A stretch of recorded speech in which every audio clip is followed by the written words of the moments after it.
Good morning, colleagues. Good afternoon. Welcome, everyone, to another series of the CBIT Closing Conversation webinars. Today, we're going to be speaking with the Rwanda team on their CBIT project and having a global and regional overview from Conservation International. Let us wait for just 2 more minutes to get more people into the webinar, and we will get started. Thank you so much.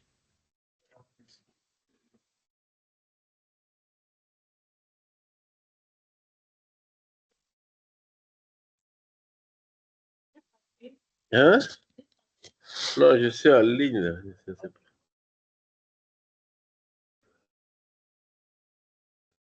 I see some people that are joining us from Latin America. Thank you so much. I know that it's very early for you over there.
Okay, I think we can get started as people start joining the webinar.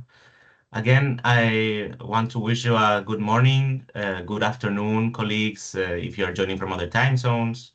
My name is Alejandro Regatero. I work on the UNEP Copenhagen Climate Center under the CBIT project, CBIT-GSP.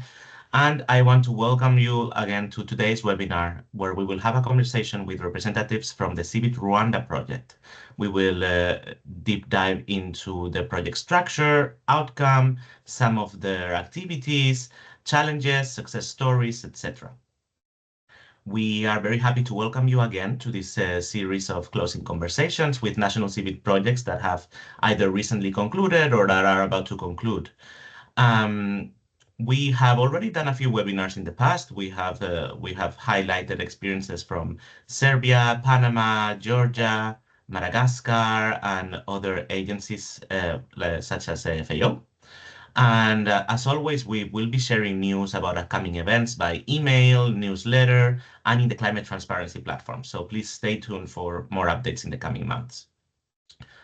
Before we start today's presentation and webinar, I want to give you a quick overview of the CBIT-GSP project, the global CBIT project, and a bit of the agenda for today for those who may not be familiar with the CBIT activities and with this webinar series. First of all, this series of events are organized by the CBIT-GSP, the Capacity Building Initiative for Transparency Global Support Program.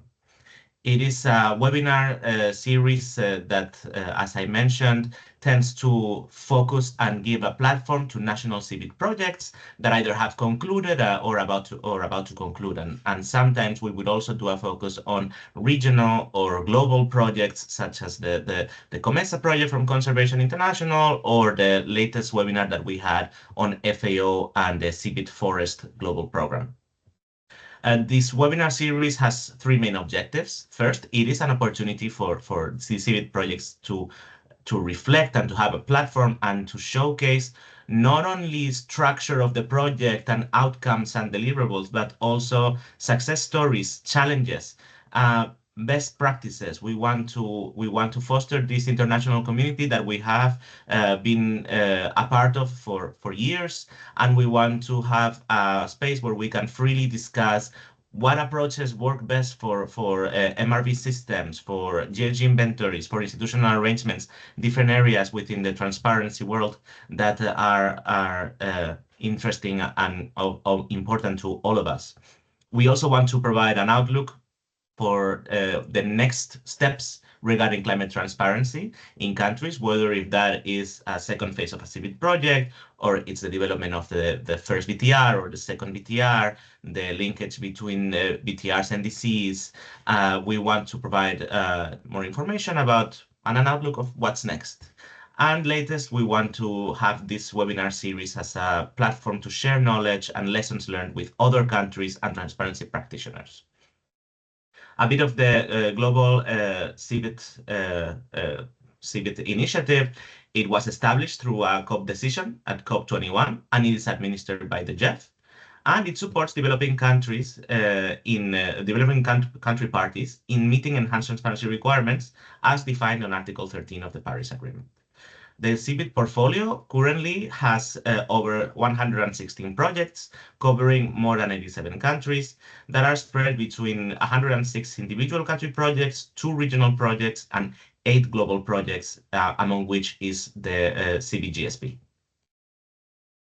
A bit more in depth on the CBIT-GSP, as I mentioned, the Capacity Building Initiative for Transparency Global Support Program. It is one of the 8 global projects that is funded by the GEF. It is implemented by UNEP and executed by the UNEP Copenhagen Climate Center. It started in April 2022, and it will end in the end of 2026 with a budget of around $9 million.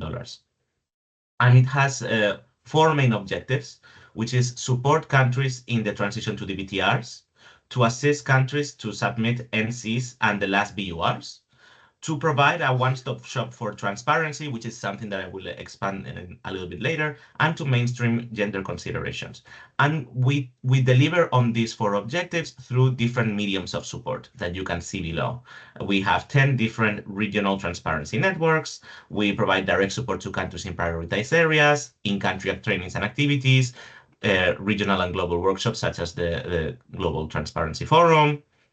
We provide support for the review and of a transparency report. We have a gender toolkit, and we develop different knowledge products. You can see the different transparency networks here. I know many of you are already members or active participants in these transparency networks, and I think it's one great way we have to again foster that community of practitioners that can share trainings, best practices, experiences, etc. One of these main mediums of support would be the Climate Transparency Platform. I'm sure that many of you are aware of the platform and have engaged with it in the past. And it is a one-stop shop for transparency, where we try to collect different transparency projects, initiatives, information from countries, news, events, opportunities, etc., from multiple agencies and going beyond CBIT and the CBIT-GSP. So we really aim to convert this platform into a global one-stop shop for transparency, where you can find multiple resources, events, and information regardless of the agency, and also where you can get different information on how to access support from different agencies and support providers on climate transparency.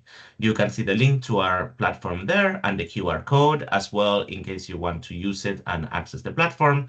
And as I mentioned, we have different project pages, country pages, of course, including the CBIT Rwanda page and Rwanda's country profile, where you can see different information from national focal point information, main reports, country transparency information, project pipeline, etc. If you have any questions or queries or problems within the platform, or you want to get more information, please get in touch with us and contact us at contact@climate-transparency-platform.org. For today's webinars, we're going to start with welcome. That this is what I'm doing already, the introduction to CBIT-GSP.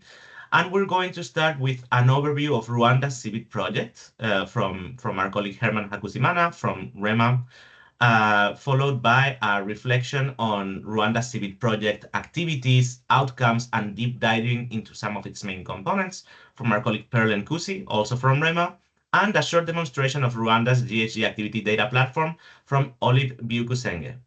After these presentations from the Rwanda team, we will have some time for Q&A and discussion. And afterwards, we will have some regional insights from Conservation International from our colleague Lauren Choriot. After this, we will do a quick Mentimeter survey for user satisfaction and to identify the topics for the next webinar, and we will wrap up for today. So again, I want to thank you so much for attending today, and wish you an interesting webinar. And again, I just want to say, if you have any questions, feel free to put this in the chat and unmute yourself when we are in the Q&A session, and we'll be happy to take your question as well. If you have any other reflections that are more relevant to your project, this can also be welcome. Thank you so much. With this, I will leave you now with the first session of today with our colleague Herman. Herman, thank you so much for coming today and welcome. I wanted to start this conversation with an overview of the CBIT Rwanda project. So can you tell us a bit more on what was the country context prior to the CBIT project, and what were the project's main priorities that needed to be addressed, the national needs, etc.? Thank you so much.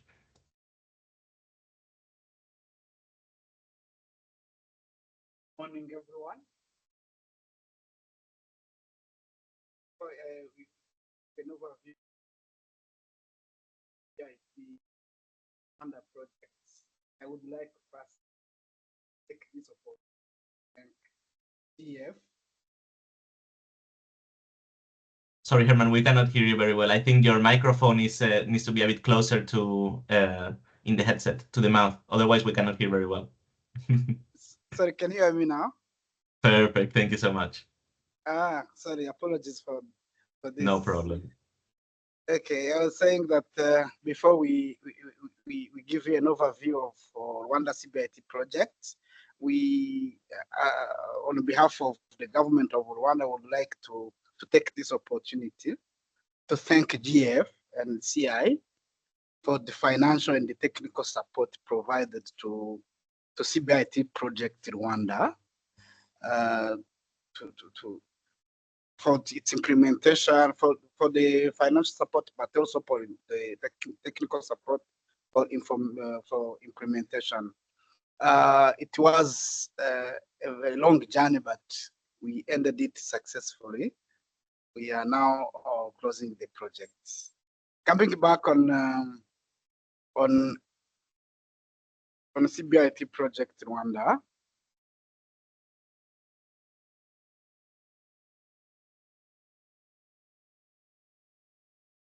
Can you see my screen? Yes, now you are sharing. I think it's the other screen. Let's see. Yes. Perfect. Okay, I was saying that Rwanda CBIT project. Can you put it in presenter mode? Yes, of course. Herman. Thank you.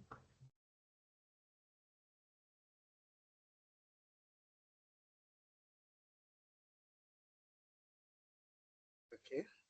Rwanda CBIT project commenced in 2020 amid the COVID-19 pandemic, and since this time we started the implementation. Of course, as we will mention, one of the challenge is linked to this period of COVID when the project started, which delayed some activities. But on its objective, the Rwanda CBIT project aimed at strengthening the capacity of institutions in Rwanda to meet the transparency requirement of Paris Agreement.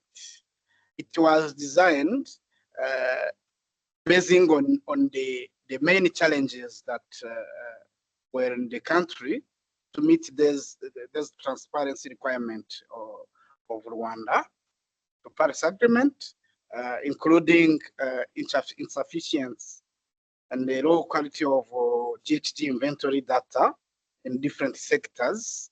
And this project came in to work on this challenge, and we will show you the results that we got. They are very good achievements in addressing this challenge. But also the project helped the country to address the limited capacity that exists for the transparency transparency and accountability in the country, namely in different sectors and sectors that we have in the country, where even apart from the availability of data, but also the knowledge and the awareness was very low, and this CBIT project came in to address those challenges. We show also the achievement in addressing this issue. Another challenge that CBIT project came in to address is linked to the data sharing, the activity data sharing by different institutions, because the existence of data is one thing, and the sharing of the data is another thing. And before CBIT project, we had difficulties to collect data for climate reporting, mainly in the GHG inventory data. But with CBIT project, we overcome this challenge. CBIT project Rwanda was structured in 3 components. The first component is about strengthening the greenhouse gas inventory system. The second one was on capacity building of key stakeholders in data collection, processing, but also feeding data into the established GHG inventory system. The third component of the project was the integrated data platform for sharing the data, but also to facilitate the collection. We show you this platform, which was developed under this CBIT project. Those are the main component of the project. I would like to invite my colleague Paul Musi to take us through the achievement made in those 3 components. Thank you so much, Herman. I think before Pearl, you go on with your session, I want to say that, Herman, I think you tapped into something that is very important when you said the existence of data is one thing, but the sharing of data is something very different. And I can attest that this is a shared challenge by many countries in multiple regions, regardless of their stage in completeness or in advancement of their MRV system. This is a key challenge, and we want to support. We want to also use this CBIT-GSP project and these webinars as a platform to, as I mentioned, share what are the success stories in your projects and in your countries. What has worked? Do you have any success examples or any or the opposite as well? What is not working as it was expected? I don't think is a failure when something is not working as expected. It's actually a lesson on how different systems are interconnected and working with each other. And the more we can share these experiences, the more all the different countries within our network have to gain. So you're always more than welcome to contact us, to share your experience, to interact with each other. And ultimately, we will do our best to try to collect these experiences, these lessons learned, these successful methodologies, tools, trainings, etc. So with this said, I want to give the floor to Pearl and hear your insights on the lessons learned from your project. So both in terms of implementation and also technically. I know that later on we will have a bit more deep dive on some of the components of your project, and we want to know how has this project impacted the national MRV system. Are there any things that the country would do differently in hindsight, etc. Pearl, the floor is yours. Thank you so much. If you could put your presentation in presentation mode, that would be great. Thank you.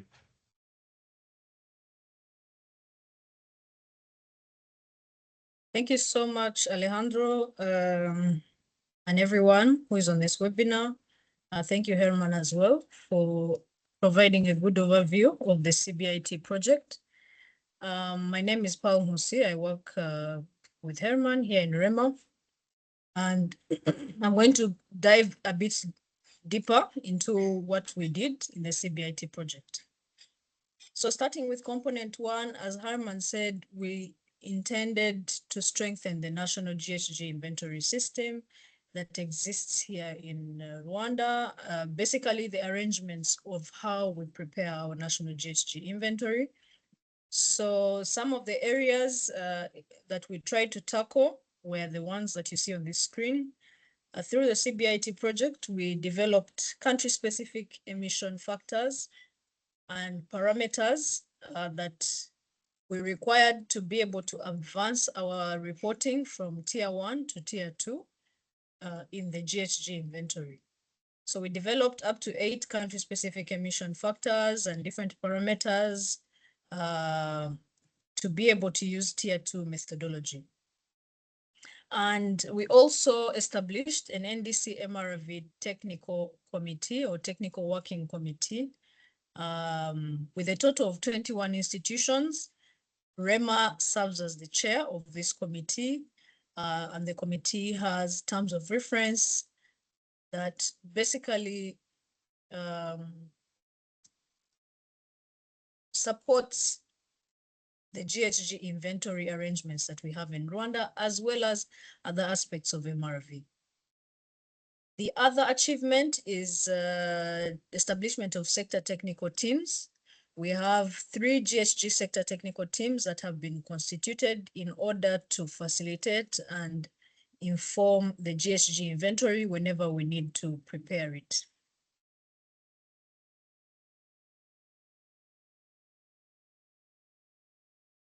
So the country-specific emission factors that we developed were in the 4 IPCC sectors, as most of you are familiar with. We have Afolu, IPPU, energy, and waste. So in the Afolu sector, we obtained emission factors. We obtained emission factors on daily feed intake, in the livestock subcategory, nitrogen excretion rates, volatile excretion rates for manure management. And in IPPU, we obtained a national clinker fraction emission factor. In the energy sector, we obtained emission factor for estimation of emissions from biomass as a cooking fuel, basically biomass use in households, as well as for the very first time, emission factors and methodology for methane gas extraction from Lake Kivu. I'll speak more about this. With methane gas extraction, which is fugitive emissions, we were not using tier 2 methodology. We were using a tier 1 methodology because this methodology did not exist in the IPCC guidelines. So the CBIT project provided support, and we were able to obtain a tier 2 emission factors for fugitive emissions, as well as the entire methodology that we can use for methane gas to obtain fugitive emissions from methane gas extraction. In the waste sector, it was waste generation per capita and fraction of municipal solid waste disposed to solid waste disposal sites. So we obtained some of these important emission factors in the key categories of our GHG inventory. So when we are going to start this research on emission factors, we already had an inventory for BUR, for our BUR that we had submitted in 2021 that ran from 2006 to 2018. So we used that inventory and referred to the key categories that were identified in that inventory. And that's how we were able to determine where we put our resources of the CBIT project and try to advance to tier 2 reporting in those key categories. So now we are happy to report that out of the 4 sectors, 3 of them were equipped to report on tier 2 in the recently submitted BTR last year. With regard to the NDC MRV Technical Working Committee, this committee does a lot of work, but regarding the the key roles that it plays, these are the ones that you see on this slide. The committee reviews GHG inventories that are compiled by REMA. REMA serves as the National GHG Inventory Compiler, and GHG sector technical teams. So REMA works with the sector technical teams, as well as national experts. We were still working with consultants. We have not fully graduated from consultants, but we work very closely with the sector technical teams, compile an inventory, and this MRV committee takes the time to review them and validate them. Then we also collect data on NDC indicators in this committee to inform NDC implementation reports. This same committee also takes time to go over the report and, provide comments that REMA makes sure to address and bring back a final version for validation before we present it to policymakers. It also leads the NDC revision process. Just to share experience, as most of us within the parties of the Paris Agreement are preparing their NDC 3.0. So we have been undergoing an NDC revision process, and the NDC MRV Technical Working Committee played a very big role in ensuring that we select the right mitigation measures, the right adaptation measures, and have an NDC that is enhanced but also feasible, a plan that we can actually implement using the resources that we have domestically and also external support. So as I mentioned, we set up GHG sector technical teams. These teams are made up of different members from the reporting institutions. So the energy sector, we have 6 men and 1 woman. Some of the institutions represented in the energy sector technical team are Minefra. Minefra is the Ministry of Infrastructure. Then we have REG EDCL, which is Rwanda Energy Group Energy Development Corporation Limited. This is a specific agency that is in charge of everything electricity generation. So they provide data on electricity generation, which is an important subcategory in the inventory. We also have RTDA, Rwanda Transport Development Agency, Rwanda Utilities Regulatory Authority, RURA, University of Rwanda College of Science and Technology as well. In Afolu, we have 7 men and 2 women that support us to obtain the data from Afolu sector. We have Minagri, which is Ministry of Agriculture and Animal Resources. We have UR Kavem, which is the University of Rwanda College of Agriculture and Veterinary Medicine. We have University of Rwanda College of GIS. Is it? Yes, College of GIS, Center of GIS, yes. Then we have Rwanda Agricultural Board, National Land Authority, and Rwanda Forestry Authority. In the IPPU and West technical team, we have 12 members. I would like you to notice that the women are not very well represented. We have still a challenge of women participation, and this is something that we'll talk about maybe in this webinar. So in this sector technical team, we have the Rwanda Mining Board, Minicom, Ministry of Trade and Industry, RHA, which is the Rwanda Housing Authority, Water and Sanitation Corporation, National Industry Research and Development Authority. Ines Ruhengeri is an academic institution, as well as the private sector. We do have a group, a company called COPED that takes the lead in waste collection and providing information on the waste sector. So IPPU and waste is combined in our country context. That's why we have 3 teams instead of 4.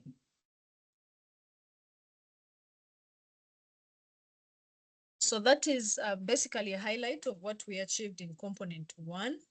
When we come to component 2, where we were trying to do targeted capacity building to be able to inform GHG data collection and management, we developed or we established an inventory and GIS laboratory. This is a computer laboratory basically established here at REMA. I will dive deep a bit in the next slides. We trained up to 300 personnel, 212 men and 88 women on GHG inventory related methodologies and tools. And we also implemented a training program where we graduated over 45 experts in climate change reporting. This program was called Evidence-Based Climate Reporting Initiative. So I talked about the laboratory. We have a state-of-the-art equipped laboratory for GHG data analysis, as well as GIS analysis and training. We use this laboratory a lot here at REMA, together with the sector technical teams, as well as the MRV Technical Working Committee. So some of the trainings that we have conducted and plan to conduct, we have, of course, trainings on GHG inventories. We haven't yet reached the level that we expect to be at when it comes to development of inventories.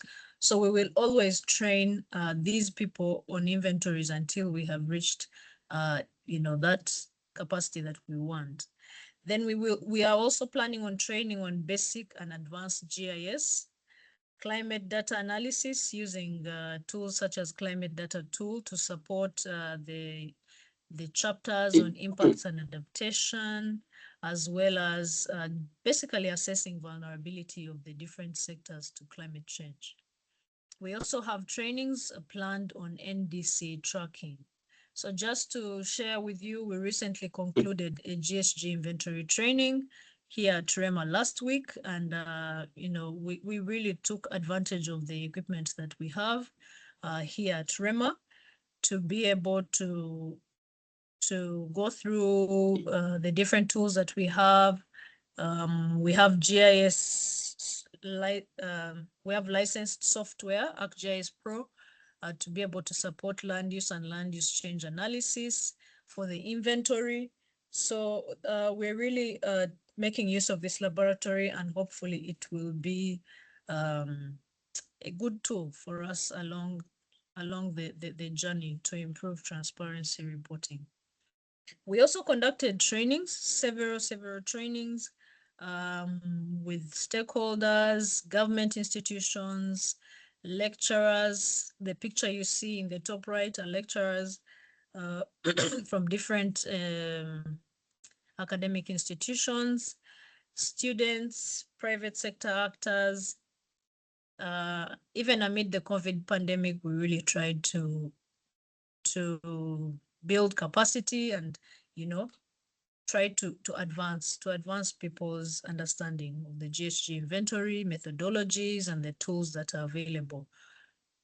Areas covered include 2006 IPCC guidelines, climate change principles in general, UNFCCC and the Paris Agreement. Some people that we work with really don't, have a good enough understanding of the convention and the Paris Agreement, and what our role is on the international scene, but also what role the convention plays in national climate action planning. So I think it was very important that we took the time to train these different groups of people so they understand when we come to them and, request for data on the inventory, request for data on how far they are in implementing their NDC commitments.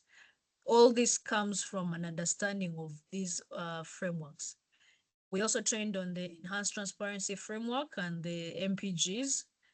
Decision 18, we really tried to break it down in a simple way. We also had an internship program here at REMA. We tried to do work integrated learning this was part actually of the ECRI program. So we had 4 interns recruited to conduct some research to support some of the gaps that we had, research gaps that we identified as REMA. These are the research topics that were covered. Evaluation of the impact of e-mobility. We had noticed, and we have actually done a lot of work on e-mobility in Rwanda. So we wanted to know if we can access through these internship projects, the impact of e-mobility on emission reduction. Then the assessment of the effect of tree planting to adapt and mitigate climate change, the case study of the LDCF2 project that was just that had been concluded during the lifetime of the CBIT project. Then projected impact of climate change on widespread extreme rainfall events, as well as assessment of climate change risk food production in Rwanda. These results were used in the NDC3 preparation process, basically the revision of the NDC. I wanted to touch on the ECRI program and maybe spend some time on it to be able to share with you our experience. As I mentioned, we graduated over 45 personnel through the evidence-based climate reporting initiative. So how this happened is REMA hired the African Institute for Mathematical Sciences to enhance technical capacity. At that time, we targeted 50 personnel, although we graduated 45. The courses that were covered in this program were Advanced Excel for data analysis, GHG inventory and projections, as well as climate change modeling using mathematical models. So the program was conducted over a 9 months period in 2023. And some of the maybe highlights or how it was structured. We had classes from 9 to 1 o'clock on Saturday in the weekend. Logistical expenses were covered by REMA, so we offered coffee and lunch to be able to sustain these classes. We had monthly retrospective exercises that were conducted by AIMS, so they were able to assess at the end of every month progress and obtain feedback from the trainees to see if we are really trying to advance or achieve the objective of the program. We had weekly assignments. This was not easy. The REMA team maybe will have a chance to share their experience. We had weekly assignments to ensure continuous assessment because, as you know, people are working during the week. So we had to make sure to continually assess them. And this was done in group format. We also conducted a refresher training 1 month after the close of the ECRI program. And this was to touch on those topics in the different, in the 3 courses that were not well captured. Basically, something that needed reinforcement was done through these training workshops that were conducted in Msanze. That was component 2. Component 3, I only prepared 1 slide because we have a short demo. Basically, what we wanted to achieve through this component was to improve GHG activity data sharing. And what we did was develop activity data templates for the different sectors. Sorry, I missed out the West sector. West sector is here, yes. So the 4 sectors of the inventory, we developed templates to help us collect GHG activity data. That is very instrumental in development of the inventory. So we realized that as much as we will train ourselves on the methodologies, if we are not able to centralize this GHG activity data and know which institution it is coming from and coming in the right format, coming in the right units, it wouldn't really be an added value that CBIT was adding. So we started with the templates, and then these templates were digitized, and that's where we got the GHG activity data platform. So as Alejandro mentioned, Olive will show us briefly through a demo how this activity data template is structured. What I can say is this template, this platform, as much as it seems like just a data management tool, it really, because we have data that is centralized, it's going to make GHG inventory reporting much easier. And we will go from having maybe the report submitted every 2 years to actually having an annual GHG inventory.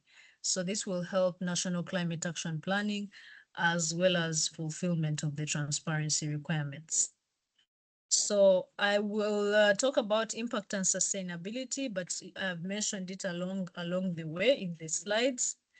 The country-specific emission factors were used to advance to Tier 2 reporting for the GHG inventory and also subsequent inventories. So we have really seen a change in accuracy of the GHG inventory, and we really credit this to the CBIT project.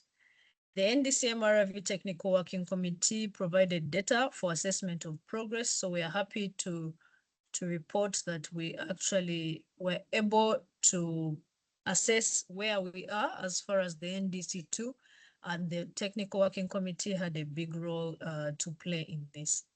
The ECRI program, as I mentioned, raised the capacity of different stakeholders, including the committee, and these are now contributing more accurate data because they understand what is required, either in the inventory or for tracking NDC. And this is something that we are very proud of. So post CBIT, REMA was able to develop an NDC implementation report. And this report was recently validated for sharing with policymakers. The lab that I mentioned was also utilized for training and compilation of the inventory. Sector leads, sector leads, who are the consultants, work closely with us to be able to analyze GHG activity data and also do quality control. So we used this lab a lot when we were developing the BTR 1. It also contributed to the NDC3 preparation process because those are two reports that followed each other. So generally, stakeholder understanding of ETF requirements really improved, and the CBIT project had a big role to play in that. We will ensure as REMA and Ministry of Environment to manage sustainably the tools that have been left by the project and the existing institutional arrangements. So we are not where we expect to be, but we have really advanced from where we were back in 2020. So we are very happy to report that the CBIT project had a big impact on strengthening institutional arrangements, improving data, as Herman mentioned, and also data sharing. Thank you so much for your time, for listening to me. We are available. The REMA team is also online for any questions that you may have for us, and we will make sure to respond. Thank you so much, Alejandro. Back to you. Thank you so much, Pearl, for this very interesting presentation. I think Rwanda, throughout the presentation and the previous conversations that I've had with you and the team, I've been very impressed and interested with how how you have thought about your CBIT project and about MRB in Rwanda as a process, and not only trying to understand what you need from the key stakeholders, but also, well, as you mentioned, to develop the capacities of these key stakeholders. I will get more into in depth with my comment. I have a few questions as well that we can touch in the Q&A. But first, I wanted to give the floor to Olive for your presentation on the GHG, the activity data platform. Thank you, Olive. The floor is yours. Thank you, Alejandro. Greetings. Thank you, Pearl and Herman, to take us through what CBIT have achieved here in Rwanda. And thank you to the CBIT-GSP to give us this platform to share our successive story. So before I take you through into the platform, let me introduce the platform.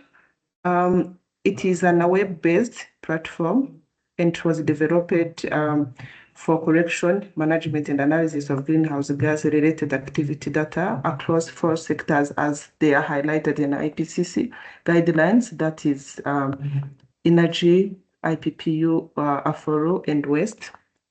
And it is also designed to enhance transparency in data collection and consistency in our national GHG inventory process, and centralizing the data collection and improving coordination among institutions.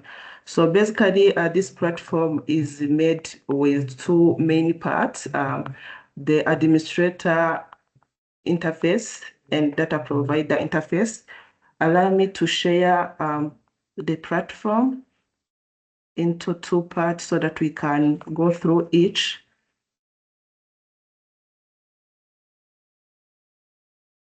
Are you able to see my screen? Yes. Yes, we can now. Okay, that's perfect. This interface we are seeing is for a data manager.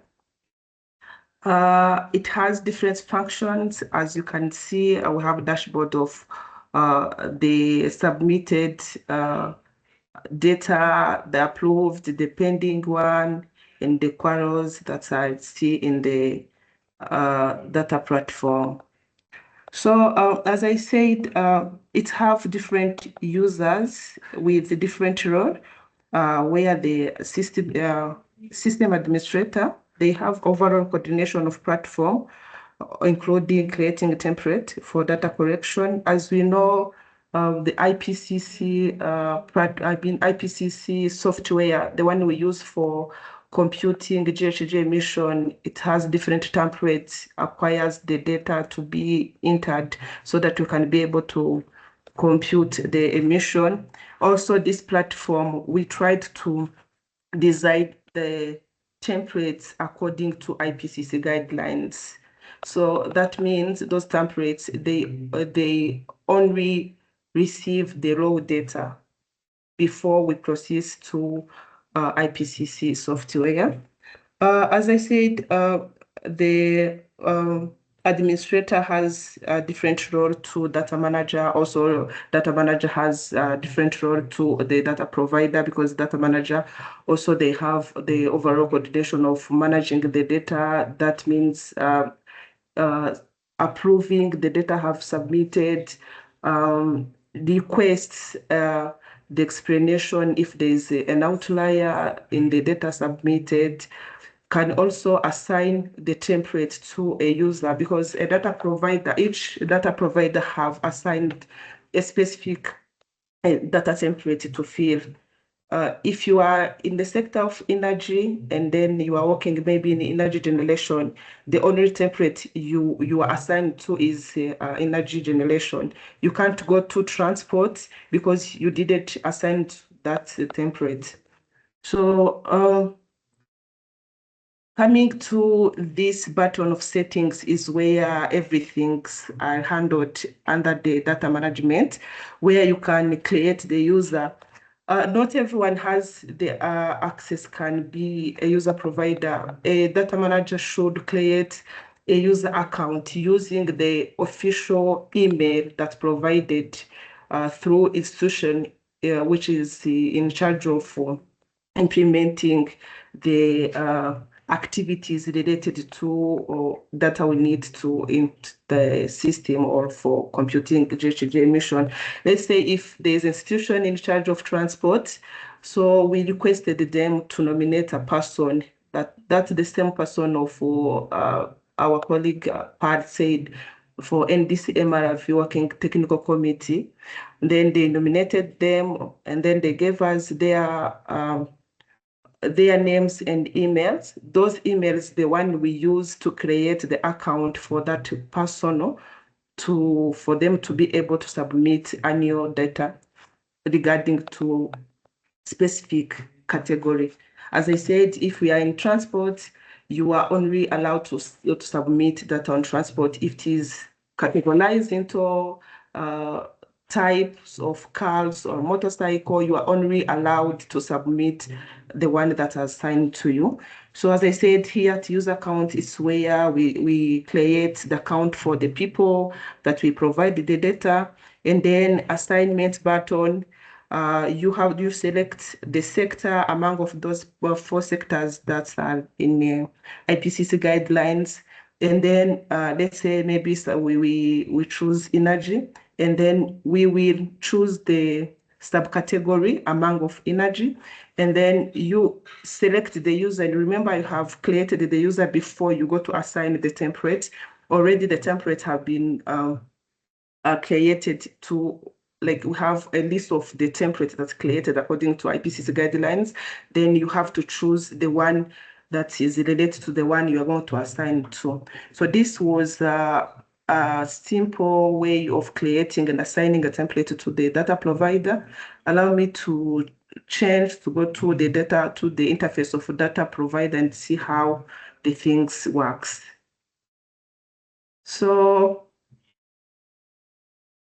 this part is for the user provider. Like, if you have assigned to provide specific data, this is the interface you work on. And if maybe I didn't even started to how you enter in the system, so you have your username, and a system administrator created the password. If you want to change the password, we get a notification into your email, and then you will be able to change the password. And if you forgot the password as well, there is a button to change the password. Yet you will again, you will do that in your email, then you will have a new password so that you can be able to enter into the system. So this is the interface the data provider use. And then when we come, this is at home, and then when we come to data correction, we have data entry, submitted queries, approved, and pending requests. Those functions have different roles. So maybe let's demonstrate one. If I come here to data entry, first I have to select which sector am I going to fill. So maybe let's take IPPU, the second one. And remember here, I entered as a data provider. Then I will choose subsector under IPPU. Let's go with 2A, mineral industry. And then I have to choose inventory year, the data I'm going to fill. And inventory year created by a data manager, because you can have a long list of years, then maybe you can select the long one. So to be able to avoid mistakes, if it is reporting year of 2020, then will be assigned only to 2020. And then because we have been feeling this, I have more years that are assigned to me. So let me choose 2016. And then I will be having a data collection form. Then I choose category under mineral industry. Then I choose cement. Then under data templates, the cement template will come directly after I choose the cement production. Then I'll be having the slot where to enter the type of the cement I'm going to collect the data for, because you have a different one. Maybe let me choose masonry, and then amount of the cement that have produced. Let me put 600, and then the clinker value, because it is also the data needed to compute GHG emission related to cement production. And here the unit is in percentage, then let me try to use a 50%. Then after I fill this, I have a button to save, because I might need later to edit or to correct some errors before I submit. So here I save the template. After I save, I have the laws or the text here for the data I filled. Then if I want to submit them, I have to select it, because I might have a long list of the data I filled in the template. If I have assigned 2 more templates, then you select the one you want to submit. Here, as you see, you can change the inventory year, but before you submit, it's when you can perform this. You can delete it if you know that, and then you can export to CSV or Excel. So here, because I have selected and I want to submit it to the data manager, then I have to select it before then I submit. I'll be having this window to be sure if I want it to submit. If not, then you go back. So then I submitted. So after I submit, what the data manager will see, I have to go back to data manager. Sorry.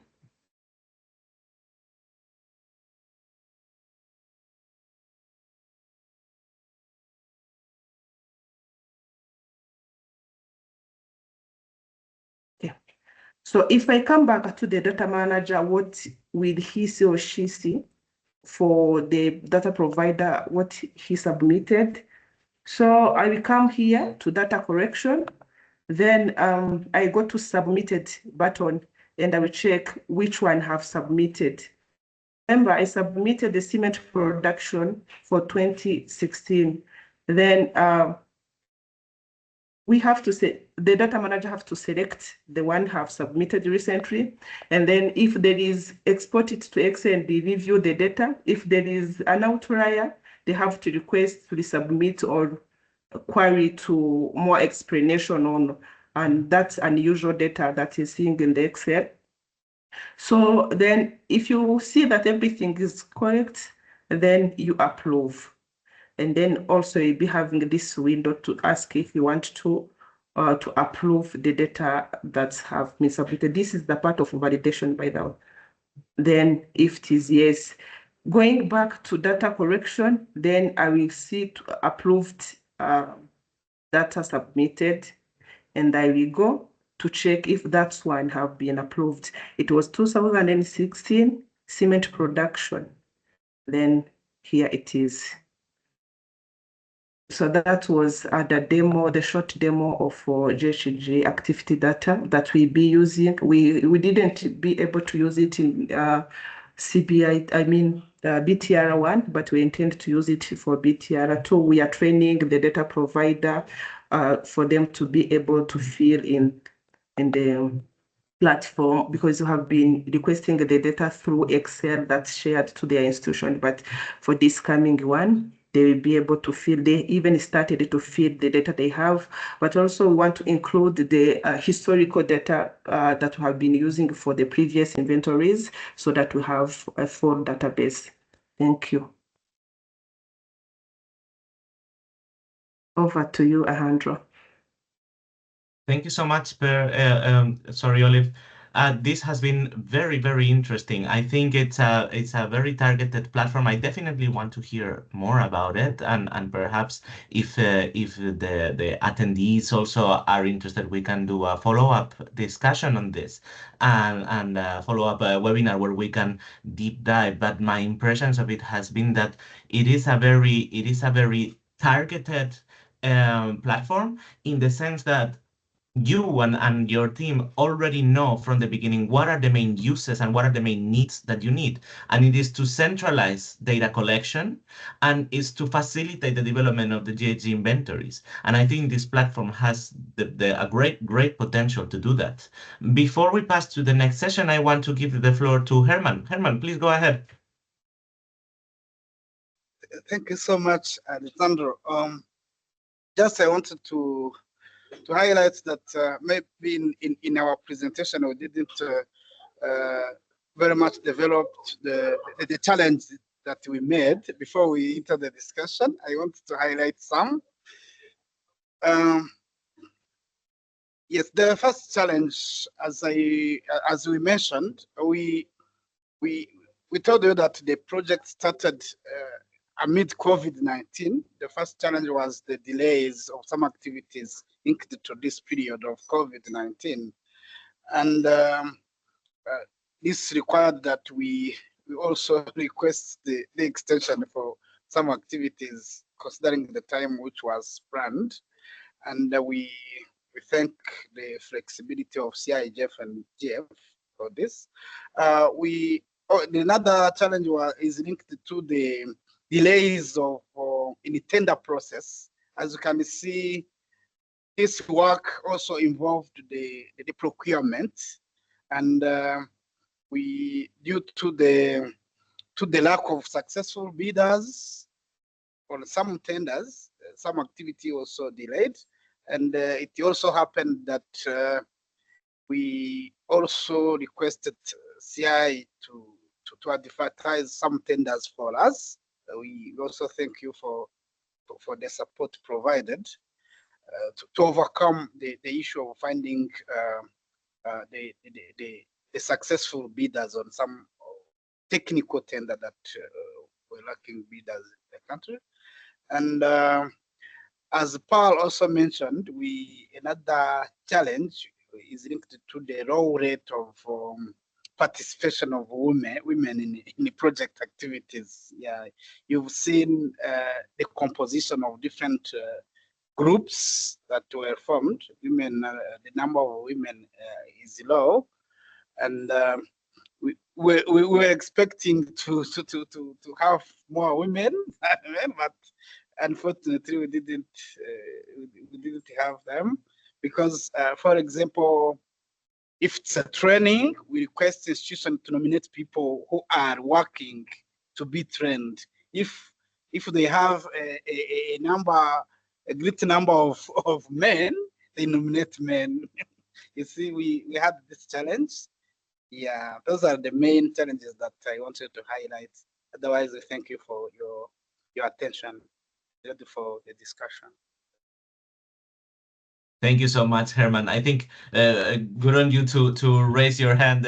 You anticipated what was going to be my first question of this Q&A. I want again to take the opportunity to say thank you deeply to the three of you, to all the team, and to big kudos for this presentation and these insights. I think you really have a lot of interesting experiences, interesting activities that you have done within this CBIT project that are not necessarily seen in other national CBIT projects.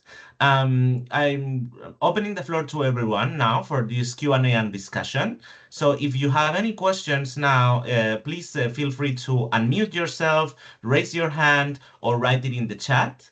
And as to try to inspire or spur discussion for a bit of time before we go to the next presentation, we have included here some questions or some questions for you to reflect on your own CBIT project, on your own experience with national MRV systems.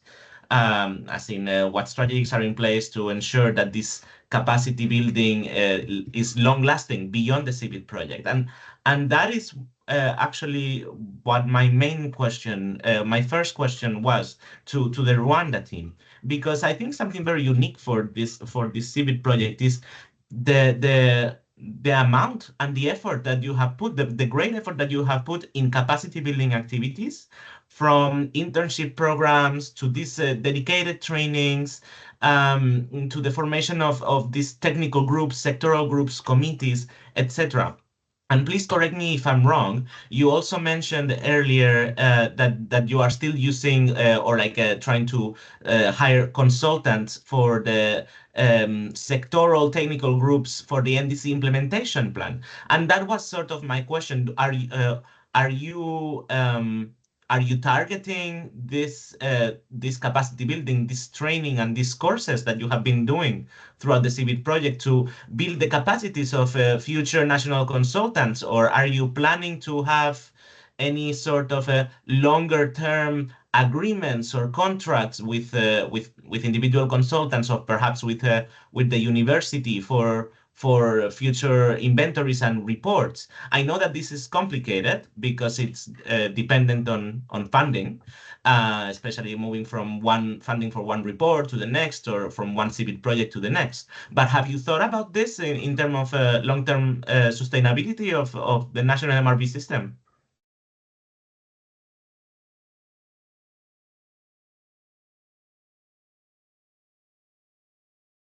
And please, maybe I can, yes, I Herman, can go take ahead. that one. Yes, thank you so much, Alejandro. In simple terms, we are building capacity not for future consultants necessarily, but for the people that work in these different NDC sector institutions. So that is our long-term vision, that we will, in REMA, we will be able to receive, for example, because we are also the custodians for monitoring progress of the NDC, implementation of the NDC, as well as the GHG inventory compilation process. So we do that under the Ministry of Environment, and we are training people that feed into this system to be able to collect the data on their own and also provide this to us, share this data with us, and we compile the reports together. So that is the plan. That's why we put in place those committees. That's why we continue training them. And as Olive mentioned, through the CBIT project, one best practice that we came with and we actually continued is to maintain the same people that we train. So from one training to the next and from one validation session to the next, we have the same people nominated for these sessions. So there is continuity there. And then if someone leaves the institution, we really try to follow up to make sure that we have a replacement and then build their capacity and try to continue like that. So with the resources, of course, as you said, that we are not sure how long that they will be here, we really try to train people in those institutions, in the energy sector, industry, waste, to have capacity to do this on their own without depending on people from the academic institutions, even if these are national academic institutions or international consultants. So we can have those to just support us from time to time, but we really want it to be institutionalized. I don't know if that was clear. Colleagues can also supplement. Okay, thank you so much, Paul. What I can add is that as she mentioned, Alessandro, the target is to build the national capacity. We started, we worked with different institutions that provide data for GHG inventory inventory. But if someone moves from the public sector to, for example, to consultancy, they are still in the country. They can also contribute as a consultant because of the knowledge that they were already given. And of course, we can't stop the turnover. This is why the capacity building will continue.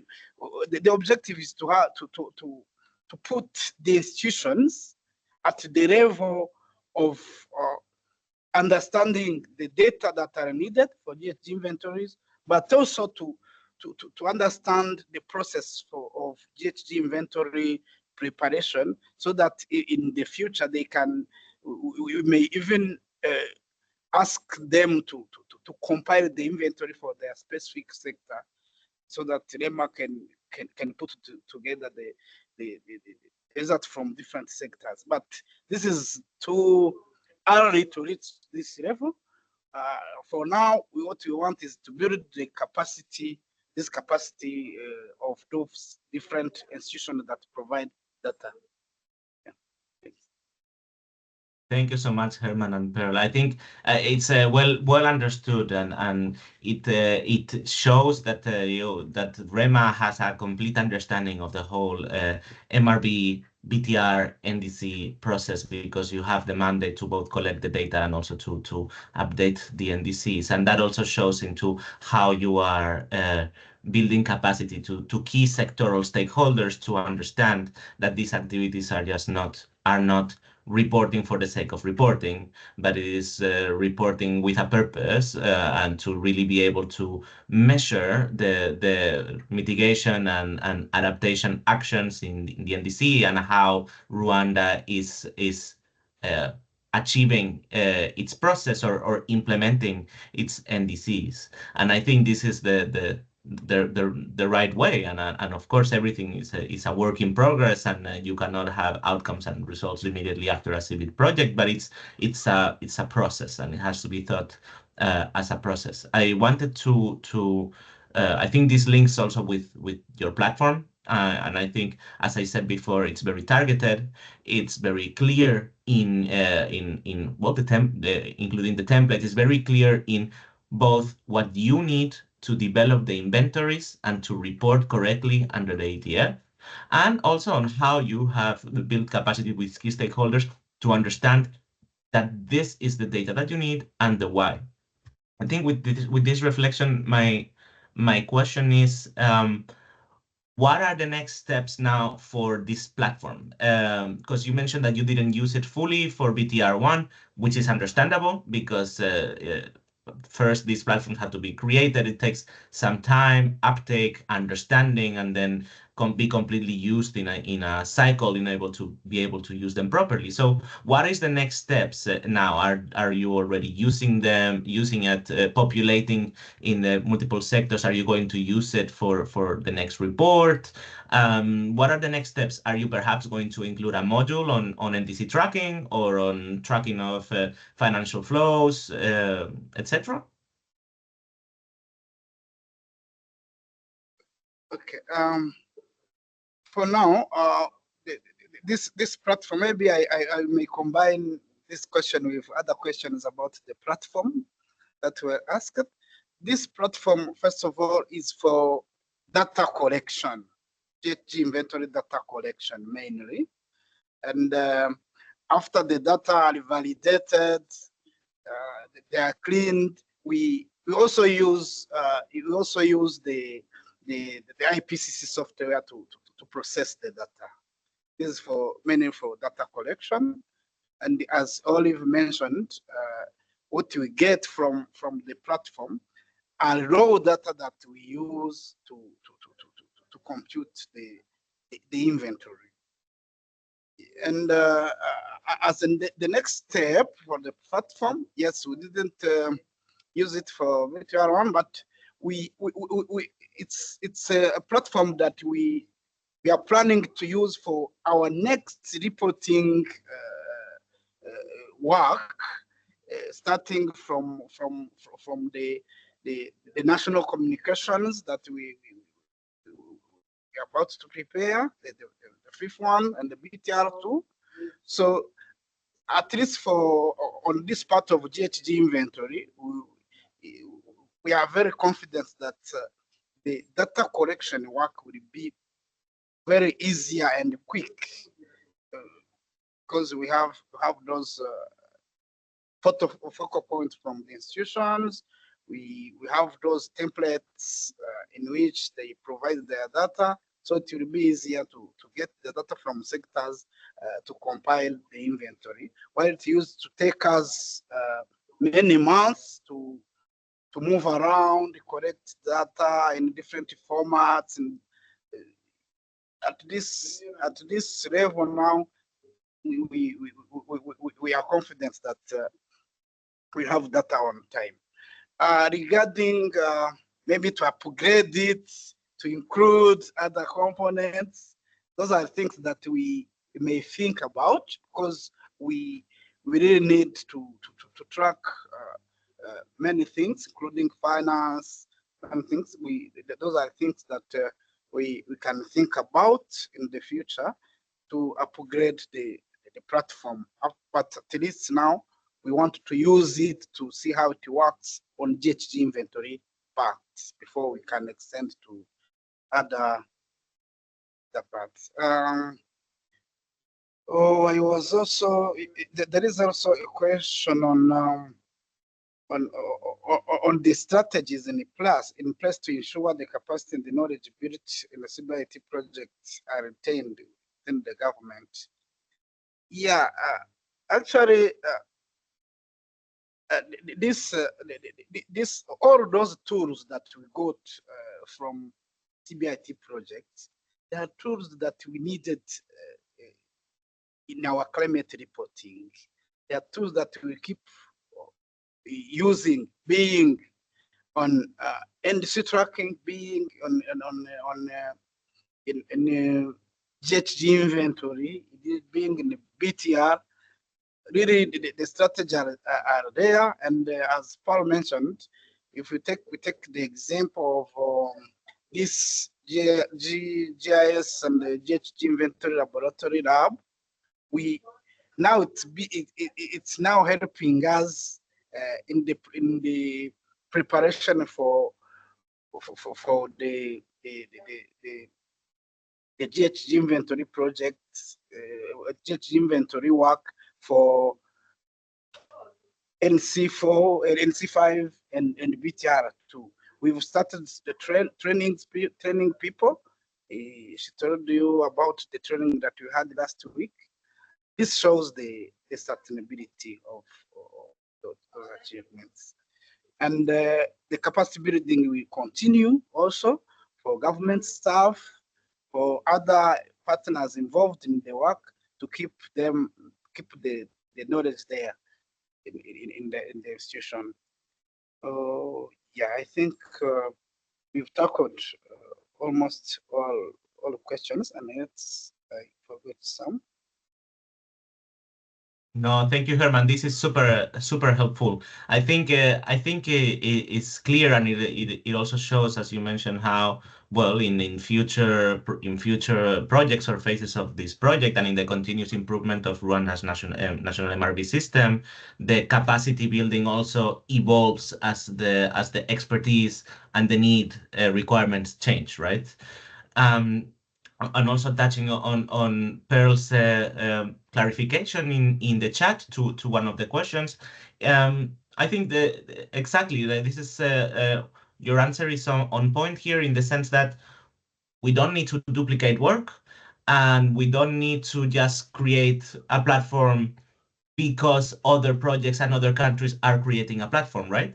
We need to assess what are the country needs, and what is the ecosystem within the government mandates, between key stakeholders in multiple sectors, line ministries, etc., and try to understand their needs, their restrictions as well, their capacity limits, in order to design proper capacity building that is impactful, and in order to develop these MRV platforms that ultimately will help the country to report, to understand, and to create NDCs, mitigation and adaptation actions that are measurable and implementable based on the characteristics of each country, so that they are realistic and they can be implemented, and then ambition can be raised. I think ultimately this is the goal.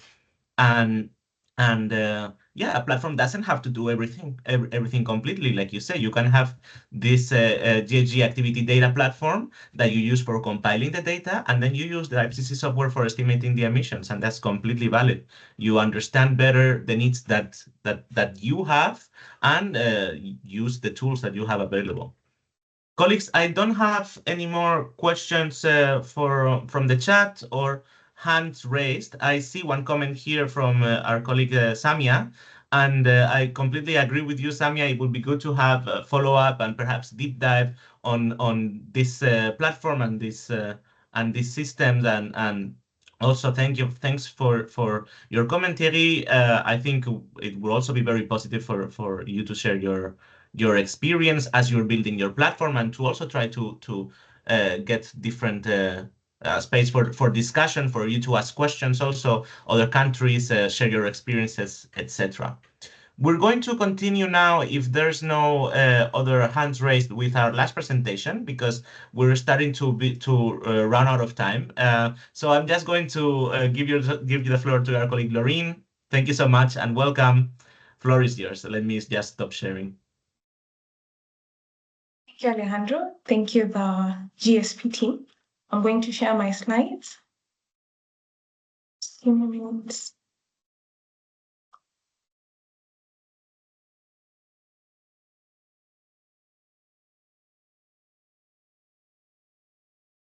We can see well. Okay, all right. So just to introduce myself once again, my name is Laureen Cheruiyot, and I work with the Conservation International GEF Agency. Particularly, I play a role to provide project management and technical oversight support for the GEF-funded portfolio within CI across Africa. And among them is a number of CBIT projects, Rwanda, for example, Madagascar, that are just closed. But generally, just to give you an overview of the portfolio, the CBIT portfolio within CI, we have 4 CBIT projects that have closed: Uganda, phase 1, Liberia, phase 1, Kenya, that was also phase 1 in Madagascar, and 4 active projects, Rwanda being at the very tail end, Gambia, Uganda, which is now actively in their second phase, and COMESA, which is a regional project. We are also exploring subsequent, or we have other projects under design, or other subsequent phases being explored with country representatives. And one active one is CBIT Liberia, which is seeking a second phase.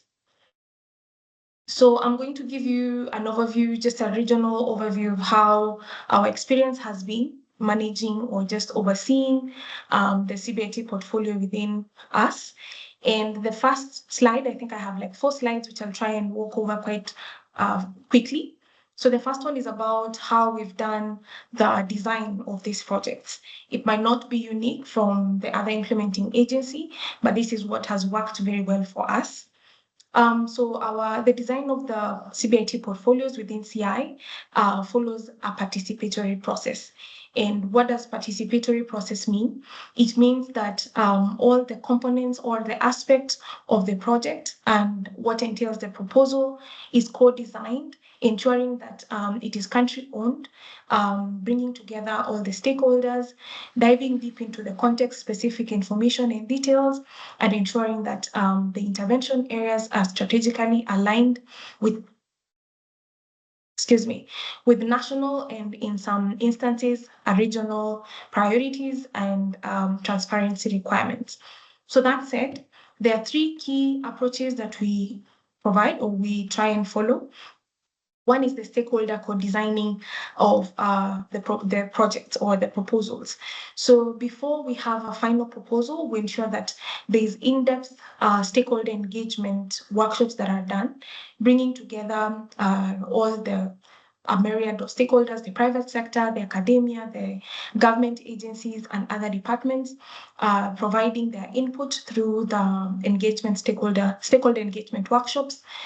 In some instances where maybe assessments are required, there's also intentionality to ensure that that is done during the design phase. And it's also coupled up with one-on-one consultations with some of the key or relevant actors.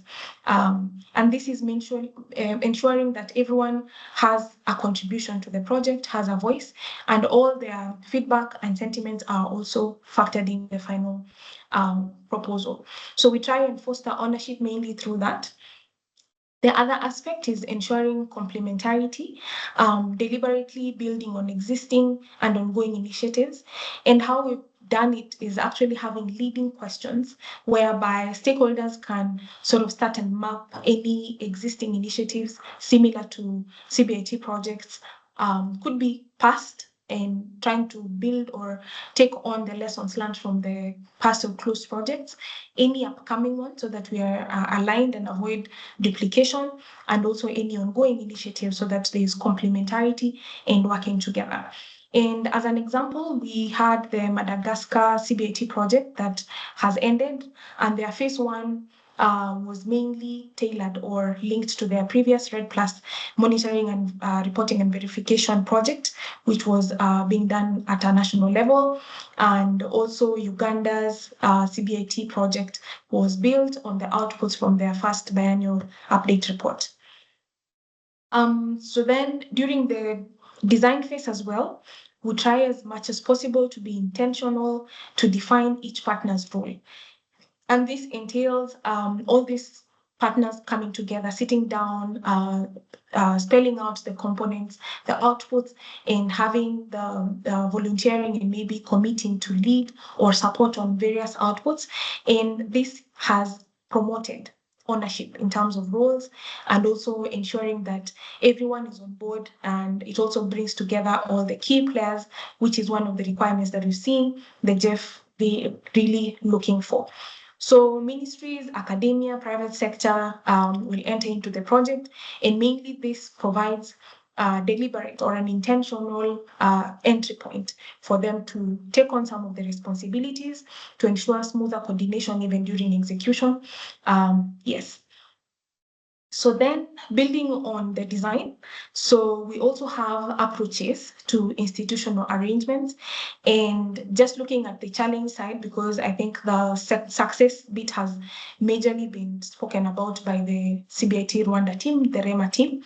And so a key challenge that has been panning across all the CBIT projects, or most of the projects, has actually been ensuring regular and reliable flow of data across the ministries, agencies, partners, etc.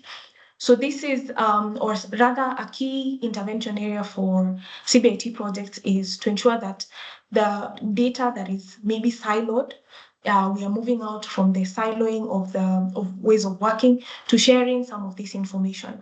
In Uganda, for example, there was a lot of private sector data that was there maybe through industries or just to mention a few partners. And so it was reliable or very key to have a trusted way of sharing this data without scrutiny.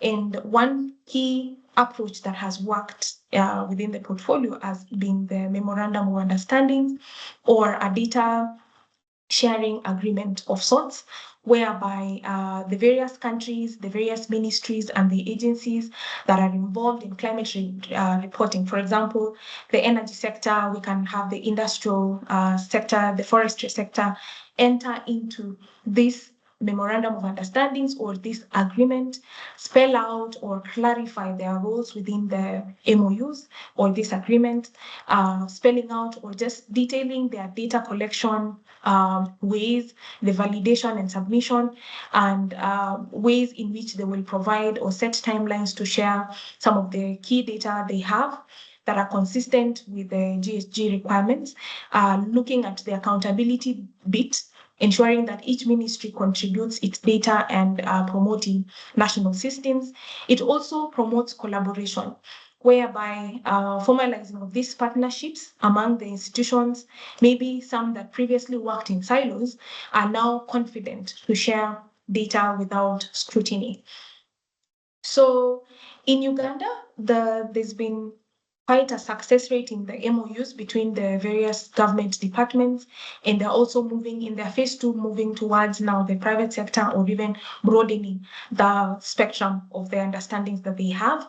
In Madagascar, there were agreements with the forestry and agriculture to strengthen the AFOLU data integration. In COMESA, there's also MRV guidelines. COMESA has 4 states within the regional project. We have Seychelles, Comoros, Eritrea, and Zambia. And so these countries have their own national priorities or their own national ways of reporting or gathering this data. So a key opportunity was to just harmonize the templates or the guidelines to ensure that the data that is gathered across the countries are also coherent and compatible. So looking at how this approach has been successful, or just some of the results that have been experienced, there is clear institutional roles that have been defined. And this is actually flowing down from a robust and clear way of designing the projects, identifying key players, who does what and who supports where. So then the MOU comes in to complement, or rather solidify, this arrangement by providing clear institutional roles and reporting timelines, or just spelling out some of the key challenges that come with working in silos. So another result that has come in is reducing the duplication or data bottlenecks, whereby sometimes the data is incompatible, so it's trying to eradicate that bit, and also improving accountability and reliability. So in some instances, or departments or agencies, even there are specific champions. I think Pearl mentioned this in passing in her presentation, but having key committee, could be committees, could be champions in various departments that will foster accountability, ensuring that data is submitted within the agreed timelines, and also just generally honoring the memorandum of understandings. So in terms of lessons, there is more trust and political buy-in because these are formal agreements. I think now, or a major challenge I've seen with the CBIT portfolio, or just generally in this day and age, is the privacy, the sensitivities that come around data sharing. So the MOUs come in here to provide at least trust to share some of the information, and clear way that this information will be used purposely for the reporting and for the country to meet their reporting requirements. Looking at it in hindsight, it also promotes regular dialogues through the technical working groups that sustain cooperation, despite maybe sometimes where there's changes within the project team, or even within the various departments or organizations. So it sort of brings together the aspect of cohesion and just working together. So despite this approach working very well, there also still exists the data flow challenges. For example, consistencies in some of the data that is required, timelines, submitting this data in good time. It is a very good approach, but then it's not seamless or perfect, which is not quite unique to our portfolio. But mainly what we have observed is some of these challenges come up because maybe there is limited staff capacity. There's also other competing priorities within these different parties that have entered into the MOUs, or sometimes just absence of overarching climate legislations for reporting. So these are still teething problems, and with time, I think some of these countries, through also opportunities like this webinar to learn from one another, could eventually eradicate this challenge. So looking at approach to the national monitoring, reporting, and verification platforms, our portfolio has 3 approaches based on the kind of countries that we're working with. One is the integrated system, and this integrated system builds is actually built on digital systems that bring together the climate data, looking at just the various aspects of the climate data, the GHG emission progress, and also progress made towards climate commitments. So it is one central platform kind of an approach. And this has been evident in Uganda and in Rwanda. Going then to the sector-focused system, this is one that Madagascar employed, and it was quite successful. So Madagascar started by improving data systems, just for land use and forestry, just as an overview. And then because these are big sources of emission, there are still a lot of emission that eradicate from these sectors. They connected the sector-specific systems to the broader national climate tracking system, which proved to be quite useful, could be replicated in other countries depending on how their approach and how their situation is. And then lastly, being one of the implementing agencies looking at the regional approach through the COMESA project. So because it brings together 4 country states, so there's also the harmonization of guidelines, ensuring that there's mobilized or harmonized data sharing space across the states that are currently in existence. So it makes data that has been collected from these countries to be consistent and comparable across for the regional reporting.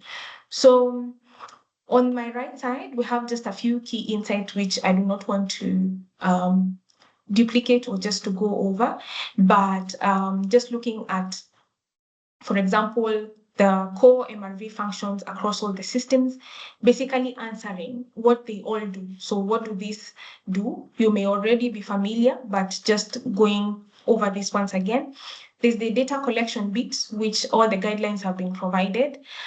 They gather climate-related information from different sectors. And there's also the QA and the QC, quality control, that ensures reliability in data inputs. The storage and processes, I think we've seen how the platform in Rwanda works, and it's quite a good example to see how data storage or collection is done harmonized in our platform.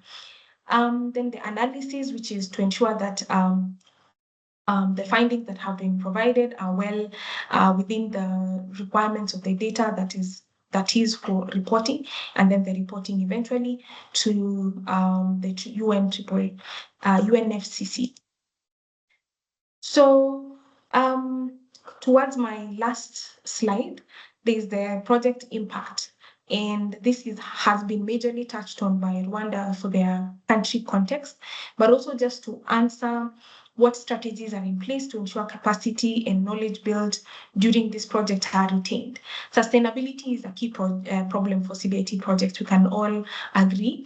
And because it is sort of structured in a way that there is continuous training, there's continuous capacity building, sometimes there are challenges that have been experienced across our portfolio as well. So one being the use of champions or embedding the technical committees within the various sectors, the various departments has really worked well within some of our countries. For example, Madagascar, it was very evident also in Uganda. And it touches on sustainability in this way, whereby even beyond the project life, these committees are still in place.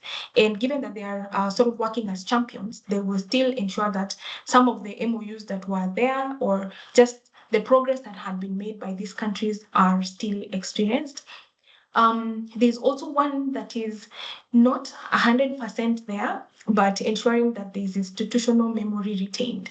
So because of the nature of CBIT projects where it's mainly training, capacity building, and some of the materials or the protocols that have been produced during a phase of a project are maybe filed or just having a repository of sorts whereby even when staff change, they can actually go there and find ways to capacity build themselves and also catch up instead in situations where the team changed or even the ministries.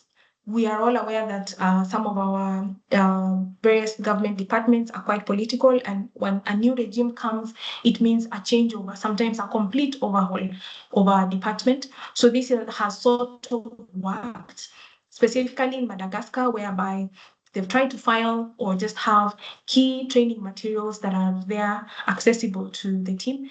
Can also be very useful for refresher points. I think also Pearl, or was it Olive, that mentioned that in their case, they try and make sure that they're training a particular set of people so that they're able to build their capacity over time, and it's easier for them to also pass down the information. Another way that has been quite significant is the peer-to-peer learning. The exchanges that are fostered by COMESA being a regional project, and also trying to explore or take advantage of opportunities like the COP to bring together countries, for example, in a booth where they can all gather together, share their experiences, share their challenges, and overall have an exchange program. So in hindsight, the challenges that still remain, and this has also been touched by Rwanda, is financing. So even though these countries now have systems in place, they still lack a steady funding. Most might dwell on the phase 2 or subsequent phases of the CBIT projects from the GEF, but then it still remains a challenge, for example, for the countries to sort of delineate some budgets to also just support the project. It's quite a big challenge.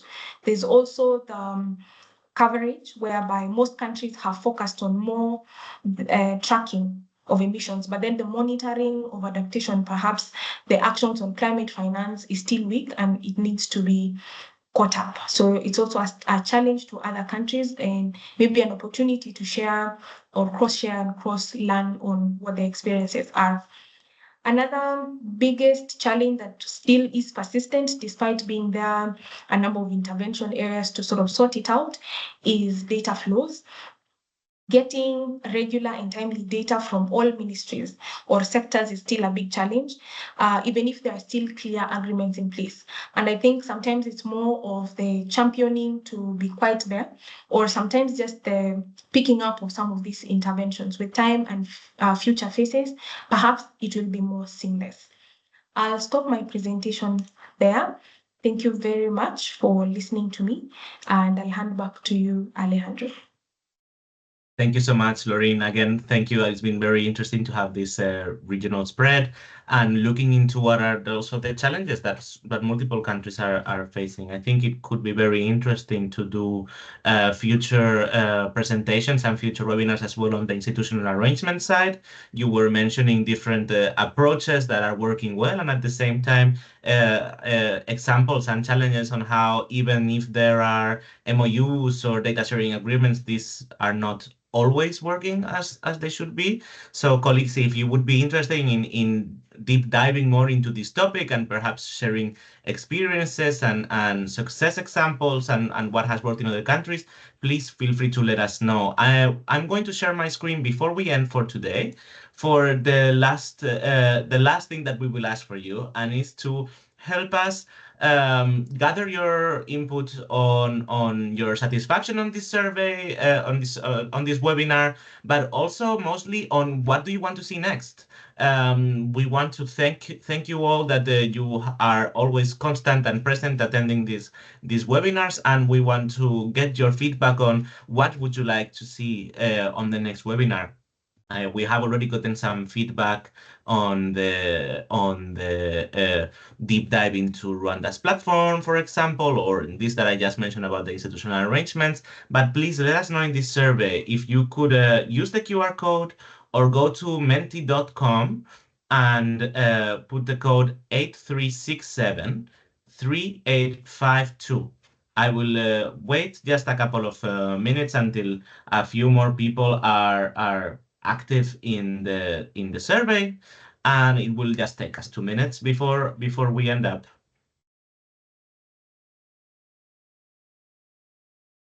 Thank you so much, Susanna, for sharing the link. So indeed, colleagues, if you could go to the link and or use the code or the QR, we will make sure to record your feedback.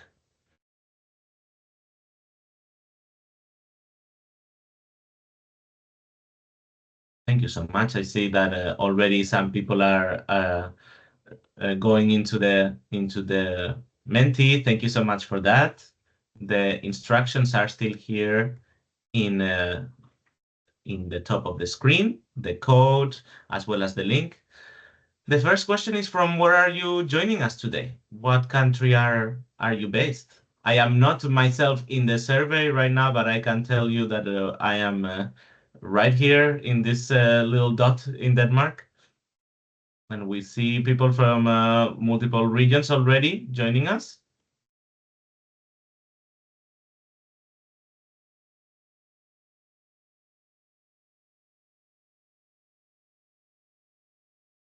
All right, I see already most of the people, we come from the same time zones, but we have some people in North America where we really have to thank them because it's quite early there still. So thank you for coming to this webinar.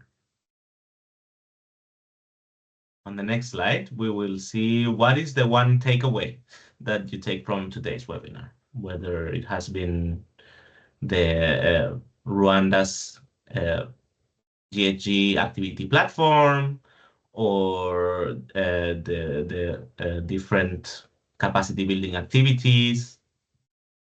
What are your main thoughts from today's webinar? What do you want to see in the next, or how does this experience from Rwanda connect to your own experiences? We have one here on the first answer mentioning the GHG platform, which I agree it's always very interesting to see, and I think it's something that multiple countries need support with or are currently working on. The online system of sharing data, the working systems and the platform, the institutional arrangements, the shared MRP challenges, agree completely. The strong institutional arrangement, I also think it's interesting, especially with the connection between BTR and DC, the GHG inventory platform, the project design, the presentations. Thank you so much. On the next question, we have how satisfied are you with this webinar? And thank you so much for your feedback. Again, if you think that we need to cover something else, or you would like to see other topics, other experience, if you want to highlight your own project's experiences, please feel free to reach out to us. You have our contacts, also in the climate transparency platform. You have all our contact information. So feel free to let us know. We will be happy to highlight your experiences, your projects, etc. For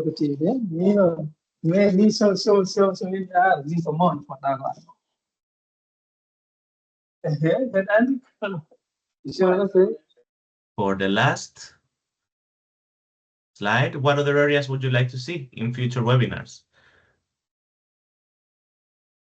Would you like to deep dive into different project activities as the platform that we mentioned, do's and don'ts in CBIT projects, tools and trainings, etc. We also have the chance to perhaps prepare panel discussions between multiple countries and multiple agencies, for example, where we deep dive into one specific topic. Is there anything that your countries and your projects are working on right now that you would like some additional support? Technical webinars on the platform, this is well taken, and we will reach out to you soon and to Rwanda and other countries to be sure to deep dive into the creation of and uptake of these platforms. Innovation integration in CBIT projects, thank you so much. Tool for mitigation and adaptation data collection, duplicated data from another sectors, climate finance and data management. I agree that this is a very urgent topic that we can cover in the future. Multiple countries discussion, methods and tools, going deep into activities, and experiences with NDC tracking. Exactly. Right now it's also timely given the new submissions of the NDCs.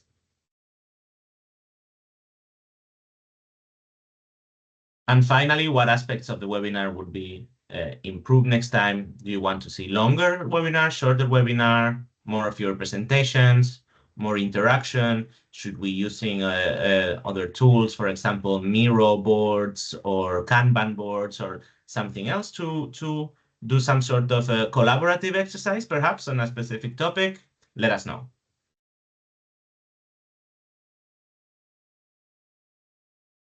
more interaction. This is one of them. Perhaps this would be good to as I mentioned, having apart from the Q&A, some space to look into feedback together. To make it longer and have more than one country, noted. Thank you very much. This is something that we have been planning as well, as I mentioned, to have a panel discussion.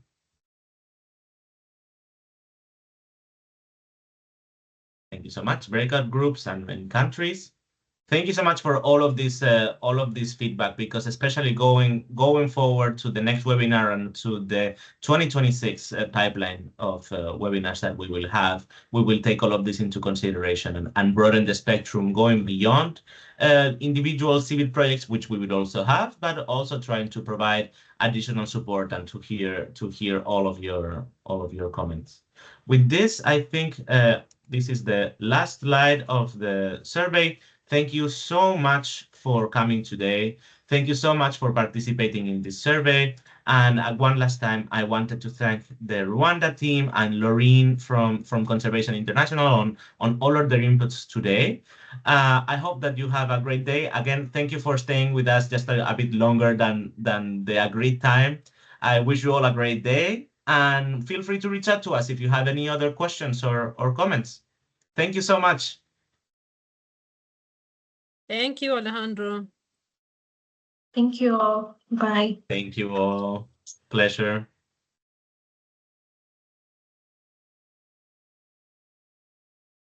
Thank you, Dr. Fuad.